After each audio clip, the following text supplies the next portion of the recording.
Un de mes anciens collègues de l'hôpital où je travaillais a fait un syndrome coronarien aigu, en français, un début d'infarctus. Rassurez-vous, tout s'est bien terminé pour lui. Il a été pris en charge rapidement, tout s'est bien passé. Il a eu une douleur atroce dans la poitrine pendant ces interminables minutes, ce qui n'est pas si long que ça, mais là ça paraît très long, en attendant le SAMU. Il a cru qu'il allait mourir. Bon, c'est un anesthésiste réanimateur, il savait de quoi il s'agissait. Il a revu dans ces quelques minutes beaucoup de choses de sa vie, ce qu'il avait fait, ce qu'il n'avait pas fait. Et en particulier, il a revu tous ceux qui lui sont chers, et il s'est dit qu'il n'avait pas eu le temps ou l'occasion de leur dire qu'il leur était cher. Quelques semaines après, quand il avait repris le travail, puisque tout allait bien pour lui, il racontait à qui voulait pour l'entendre que les gens qu'on aime, il faut leur dire qu'on les aime tant qu'on est en situation de le faire. Alors aujourd'hui, je voudrais vous dire que si j'ai fait tout ça dans notre commune pendant si longtemps, c'est que j'aimais cette ville et ses habitants.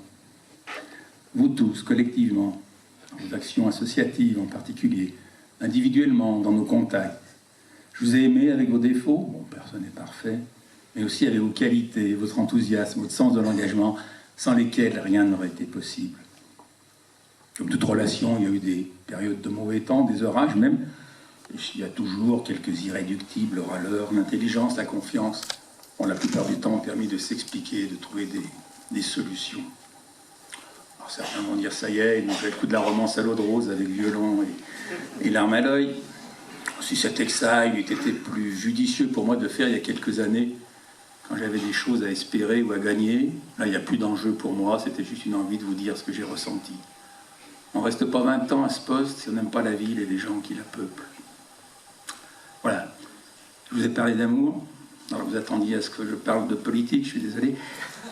Ne vous inquiétez pas, pour ce qui est de parler de politique, d'autres le feront à ma place et sûrement mieux que moi. Mais je voulais quand même vous dire ça.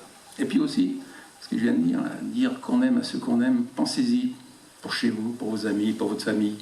C'est peut-être le premier vœu que je peux former pour vous. J'ai essayé de présenter 20 ans de vie d'exécutif. J'ai travaillé 20 jours pour vous faire un résumé de 20 minutes. 20 ans, 20 jours, 20 minutes.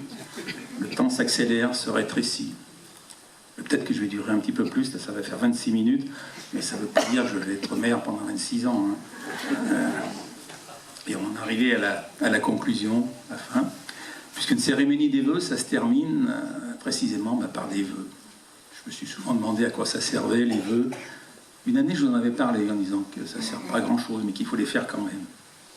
Alors c'est vrai que les vœux n'ont jamais guéri personne, ni changé le destin, ni la vie de quiconque.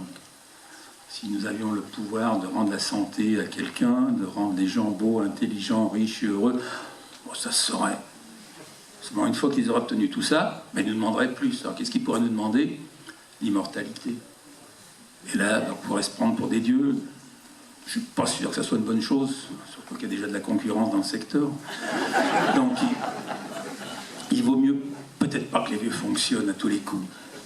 Alors les vœux ne seraient-ils qu'un rite convenu, un peu hypocrite, qui va nous donner bonne conscience? Pas seulement.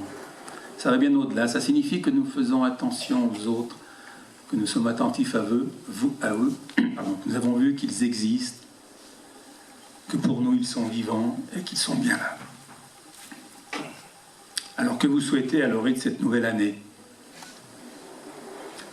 Comme d'habitude, je vais commencer par la santé. C'est une constante chez moi. Parce que tout va mieux quand même quand elle est là. Bon, je pense un peu à une déformation professionnelle. Nous ne maîtrisons pas tout, c'est vrai. On est la génétique, ce dont on a hérité, les accidents de la vie. Mais on en est quand même partiellement responsable de notre santé, en particulier par l'évitement de certains comportements. Vous qui êtes là, la plupart, vous passez une partie de vos activités à vous occuper des autres, à prendre soin des autres, mais prenez aussi soin de vous. Je vous souhaite aussi d'avoir des projets avec l'énergie, l'enthousiasme, pour les mener à bien, l'énergie, l'enthousiasme, pour participer, car beaucoup de choses sont l'affaire de tous. Par exemple, le bien vivre ensemble, le bien faire ensemble. Vous savez, quand je suis plus attaché au bien faire, au faire ensemble qu'au vivre ensemble. Aussi le fonctionnement des associations, le bénévolat, la sécurité, la propreté, la solidarité, tout ça dépend de nous tous et de notre implication. Je vous souhaite enfin la capacité de vous émerveiller, l'envie de découvrir le monde, lointain si vous voyagez, mais le monde à côté, proche. Il y a aussi bien plein de choses à voir, choses positives à voir, à faire, à améliorer. Voilà, vous l'avez compris, ces vœux se veulent une ode à l'espérance, une ode à la vie, une ode au faire ensemble entre les vivants que nous sommes. Donc à toutes et à tous, une belle et bonne année 2020. Merci.